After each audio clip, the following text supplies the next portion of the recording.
Greek mythology के मुताबिक आज से कई हजार साल पहले पृथ्वी पर एक ऐसी ही राक्षस महिला क्रिएचर रहती थी जिसकी आंखों में देखने से ही इंसान पत्थर के बन जाया करते थे और जिसके बालों की जगह भी बड़े बड़े सांप थे जो हमेशा उसके पास आने वाले किसी भी इंसान को डस कर अपने जहर से मार देते थे।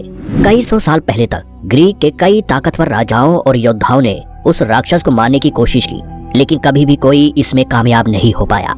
यहाँ तक कि जो उस राक्षस महिला को मारने गए भी वो कभी वापस लौट कर नहीं आए और वे सब उसकी आंखों की वजह से पत्थर की मूर्ति में बदल गए। तो दोस्तों, आज की वीडियो में हम एक ऐसी ही ग्रीक मैथोलॉजी की कहानी सुनाएंगे जिसे सुनकर आप काफी ज्यादा चौंक जाओगे, क्योंकि इस कहानी में एक सुंदर लड़की को बिना उसकी गलती के एक ऐसी सजा दी जाती है जिसकी वजह से वह एक बदसूरत और भयंकर राक्षस बन जाती है। यह कहानी है मेडुसा नाम की लड़की की। मेडुसा एक समय पर पृथ्वी पर रहने वाली सबसे सुंदर महिलाओं में से एक थी, जिसका जन्म दो समुद्री देवता फोसिस एंड कैटो की बेटी थी। मेडुसा के अलावा उसकी दो बहनें भी थी। मेडुसा एथेना नामक एक प्राचीन यूनानी देवी की भी भक्त थी। एथेना ग्रीक रिलीजन के देवताओं के राजा जिउस की बेटी थी, जिससे जिउस काफी ज्यादा प्यार करता था। इसीलिए जिउस ने एथेना को काफी शक्तिशाली बनाया था। ग्रीक रिलीजन और मैथोलॉजी के मुताबिक एथेना बुद्धि, साहस, युद्ध और शिल्पकला की देवी थी। आपको आज भी एथेना देवी अक्सर एक हेलमेट धारण करती हुई और एक स्पेयर और ढाल लेकर दिखाई जाती है, जिसकी मूर्ति आपको कई ग्रीक मॉन्यूमेंट्स एंड टेम्पल पर देखने को मिल जाएगी। हम आपको एथेना देवी के बारे में इसलिए बता रहे हैं क्योंकि मेडुसा की इस भयानक कहानी में एथेना देवी का मुख्य रोल है। तो वापस आते हैं मेडुसा पर।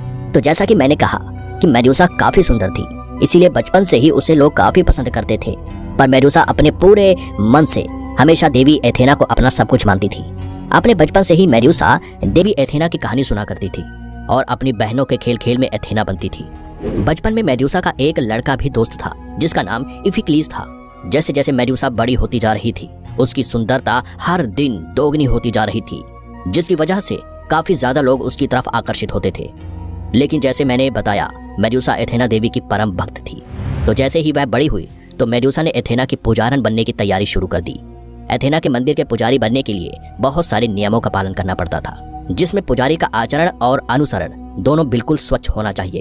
एथेना के पुजारन का चरित्र पूरी तरह शुद्ध होना चाहिए और अगर कोई महिला पुजारन बनती है तो उसे अपनी एथेना देवी की तरह ही बिल्कुल पवित्र होना चाहिए और ना ही किसी मर्द से संबंध बनाना चाहिए। मेडुसा भी अपनी देवी के इन कड़े नियमों के बारे में जानती थी और बचपन से ही उनका पालना भी करती आ रही थी। इसीलिए बड़ी होने पर मेडुसा के लिए एथेना के मंदिर की परम पुजारन बनना काफी आसान साबित हुआ।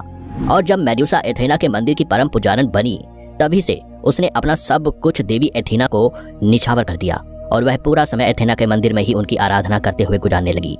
देवी एथेना भी मेडुसा के इस परम भक्ति भाव को देखकर काफी प्रसन्न रहा करती थी। पर मेडुसा की सुंदरता इतनी ज्यादा आकर्षित थी कि जो भी लोग एथेना के मंदिर में उनकी पूजा करने के लिए आते थे, वे सभी मेडुसा की सुंदरता देखकर बहुत ज्यादा प्रसन्न हो जाते थे। धीरे धीरे जब मेडुसा को मंदिर में कुछ टाइम बीत गया तो लोगों ने अपने भोलेपन से यह बोलने का साहस किया कि मेडुसा देवी एथेना से भी ज्यादा सुंदर है और मेडुसा के सुनहरे बाल तो एथेना के बालों से कहीं ज्यादा आकर्षक हैं, जो मेडुसा की सुंदरता में चार चांद लगाते हैं। देवी एथेना भी अपने भक्तों द्वारा मेडुसा की सुंदरता में की जाने वाली इन सभी तारीफों को सुनती रहती थी और कहीं ना कहीं देवी एथेना को भी ये बिल्कुल पसंद नहीं था कि उसके भक्त उसके अलावा मेडुसा की इतनी तारीफ कर रहे हैं और आखिर क्यों वो उसकी खूबसूरती को मुझसे ज्यादा बता रहे हैं। आप कह सकते हैं कि इस समय तक देवी एथेना मेडुसा की खूबसूरती से जलने लगी थी, पर मेडुसा के भक्ति भाव को देखकर वो चाहकर भी मेडुसा को कुछ भी नहीं कहती थी। लेकिन समय बीतने के साथ अब तो यह बढ़ता ही जा रहा था। मंदिर में कई लोग एथेना की पूजा करने की बजाय केवल मेडुसा को देखने के लिए आते थे। ग्रीक मैथोलॉजी के मुताबिक जब एक दिन देवी एथेना इसी असमंजस में थी कि वह मेडुसा का क्या करे, इसी बीच समुद्र के देवता पोसिडोन ने देवी की इस बेचैनी को देखा। उस दौरान समुद्र के देवता पोसिडोन और एथेना के बीच बहुत ज्यादा दुश्मनी थी, क्योंकि कुछ ही समय पहले उन दोनों के बीच हेवन के एक खूबसूरत शहर पर कब्जा करने के लिए युद्ध हुआ था, जो कि युद्ध की देवी एथेना ने जीत लिया था। यहीं से पोसिडोन और एथेना के बीच बहुत ज्यादा दुश्मनी हो गई थी। इसी युद्ध के बाद पोसिडोन ने हार तो मान ली थी, पर वह एक ऐसे मौके के इंतजार में था जब वो एथेना से बदला ले सके। इसी बीच पोसिडोन का ध्यान एथेना पर पड़ा तो उन्होंने देखा कि एथेना का ध्यान उनकी सबसे सुंदर और दयालु पुजारी की तरफ केंद्रित है। तभी पोसिडोन ने यह सोच लिया कि यह सुंदर लड़की देवी एथेना से उसके बदला लेने का एक बहुत अच्छा साधन बन सकती है। बस यहीं से पोसिडोन ने एथेना से बदला लेने के लिए साजिश रचनी शुरू कर दी। इसीलिए जब एक दिन मेडुसा मंदिर से बाहर देवी एथेना की पूजा करने के लिए सामान लेने गई हुई थी, तब पोसिडोन ने पीछे से मेडुसा को आवाज दी मेडूसा ने पीछे देखा तो उसके पीछे बहुत बड़ी लहर थी जो समुद्र के बाहर मौजूद थी। देखते ही देखते वह लहर समुद्र के देवता पोसीडोन में बदल गई। पोसीडोन ने अपनी शक्तियां और खूबसूरती दिखाकर मेडूसा को अपनी प्रेमिका बनने को कहा, लेकिन मेडूसा का मन बिल्कुल साफ था और वह पोसीडोन के आकर्षण से बिल्कुल भी विचलित नहीं हो रही थी। लेकिन पोसीडोन इतना ज्यादा भाव में बह गया कि उसने मेडूसा के मना करने पर भी उसे पकड़ने की कोशिश की। दोनों के बीच थोड़ी हाथापाई भी हुई, पर मेडूसा किसी तरह पोसीडोन के मुंह पर थप्पड़ मारकर भाग गई। इसके बाद मेडूसा डरती हुई एथेना के मंदिर में पहुंची, जहां वह खुद को सुरक्षित महसूस करती थी। लेकिन पोसीडोन के मन में वासना भर गई थी, इसीलिए वह देवी एथेना के मंदिर में ही पहुंच गया। मेडूसा ने देवी एथेना की मूर्ति के सामने काफी मदद मांगी, लेकिन देवी एथेना को मानो एक अवसर मिल गया था मेडूसा से बदला लेने का, ताकि वह उसकी इस खूबसूरती को छीन सके। इसीलिए देवी एथेना ने मेडूसा की कोई मदद नहीं की और पोसीडोन ने मेडूसा से जबरदस्ती रिलेशन बना लिए। जिसके बाद पोसीडोन वापस समुद्र में चला गया, क्योंकि उसने अपनी हार का बदला ले लिया था, वो भी एथेना की सबसे अच्छी पुजारन को सजा देकर। जिसके जाने के बाद एथेना ने मूर्ति से एक देवी का रूप लिया और मेडूसा को अपने आप को और मंदिर को आप पवित्र करने के लिए दंड देने का फैसला किया, जिसमें सही मायने में देखा जाए तो मेडूसा की कोई गलती नहीं थी। पर जो भी हो, एथेना ने मेडूसा को एक श्राप दिया, जिस श्राप के चलते मेडूसा जिस भी व्यक्ति को देखेगी वह पत्थर का बन जाएगा। और जिन सुंदर बालों की वजह से मेडूसा बहुत ज्यादा आकर्षित लगती थी, उन बालों को जहरीले सांपों में बदल दिया, जैसा कि आपने कई हॉलीवुड मूवीज में भी देखा होगा। जब उसको यह श्राप मिला तो वह मंदिर के एक कोने में जाकर रोने लगी। तब उसके दोस्त उसे ढूंढते ढूंढते उसका रोना सुनकर वहां तक पहुंच गए जहां पर मेडूसा रो रही थी। लेकिन मेडूसा चाह कर भी अपने दोस्तों को नहीं देख पा रही थी, क्योंकि अगर वह ऐसा करती तो उसके सबसे प्रिय दोस्त भी पत्थर के बन जाते। लेकिन जब उसमें से एक दोस्त ने मेडूसा के कंधों पर हाथ रखा तो उसके बालों में जो सांप थे उन्होंने उसके दोस्त के हाथ पर काटा, जिसके बाद मेडूसा अचानक से पीछे घूमी, जिसके कारण उसका प्रिय मित्र इफिक्लीज पत्थर बन गया। इसके बाद मेडूसा अपने दोस्त की पत्थर की मूर्ति से गले लगकर बहुत रोने लगी। कुछ लोगों ने एक दूसरे को उस भयानक सांप के बालों वाली प्राणी के बारे में बताया और कई लोगों ने मेडूसा का शिकार करने के लिए एक रणनीति बनाई, जिसमें कहा गया था कि जो भी व्यक्ति मेडूसा का शिकार करेगा उसको बहुत बड़ा इनाम दिया जाएगा। हालांकि मेडूसा को किसी भी व्यक्ति को चोट पहुंचाने का इरादा नहीं था, बस वह खुद को बचाना चाहती थी।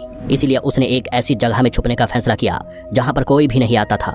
लेकिन लोगों ने मेडूसा को वहां भी चैन से रहने नहीं दिया और कई बड़े राजाओं और योद्धाओं ने उस पर आक्रमण किया, लेकिन मेडूसा ने उन सबको पराजित कर दिया और वहां से भाग गई। धीरे धीरे मेडूसा का खौफ बढ़ने लगा और अब दुनिया की सबसे खूबसूरत महिला के नाम से जानी जाने वाली मेडूसा अब दुनिया के सबसे खतरनाक राक्षस के रूप में जानी जाने लगी, जिसका खौफ देवताओं तक फैल चुका था। इसीलिए कई देवताओं ने मिलकर समय समय पर अपनी शक्तियां देकर भी कई योद्धाओं को मेडूसा को मारने के लिए भेजा, लेकिन कोई भी कामयाब नहीं हो पाया। इसी बीच मेडूसा देवी एथीना की भी भक्ति करती रही और श्राप मिलने के बावजूद उसने देवी एथीना से अपनी आस्था कभी नहीं छोड़ी। अब तो देवी एथीना को भी यह देखकर अपने किए पर पछतावा होने लगा कि कैसे एक देवी होने के बावजूद वह एक इंसान की खूबसूरती और प्रेम भाव से जल गई और उसने जरूरत पड़ने पर अपने भक्तों की मदद करने की बजाय उल्टा उसे बिना किसी कारण श्राप दे दिया। इसीलिए कहा जाता है कि एक दिन देवी एथीना ने अपनी खुद की ढाल देकर ज्यूस के नाजायज बेटे परस्यूस को मेडूसा को मारने के लिए भेजा, ताकि वह इस नरक भरी जिंदगी से मेडूसा को मुक्त कर सके। कहा जाता है कि परस्यूस जब मेडूसा को मारने के लिए उसके पास पहुंचा तो उसके हाथ में देवी एथीना की ढाल देखकर वह समझ गई कि एथीना ही अब उसे इस जिंदगी से मुक्ति दिलाना चाहती है। इसलिए मेडूसा ने परस्यूस से कोई लड़ाई नहीं की और उसने अपनी तलवार से मेडूसा का गला काट दिया। इस तरह मेडूसा का अंत हुआ और उसे एक नरक भरी जिंदगी से मुक्ति मिल गई, जिसके बाद उसके कटे हुए सिर को एथीना ने अपनी उस ढाल में जोड़ दिया जो हमेशा एथीना के साथ रहती है, जो एक तरह से देखा जाए तो मेडूसा की परम भक्ति और त्याग के लिए देवी एथीना का एक गिफ्ट था।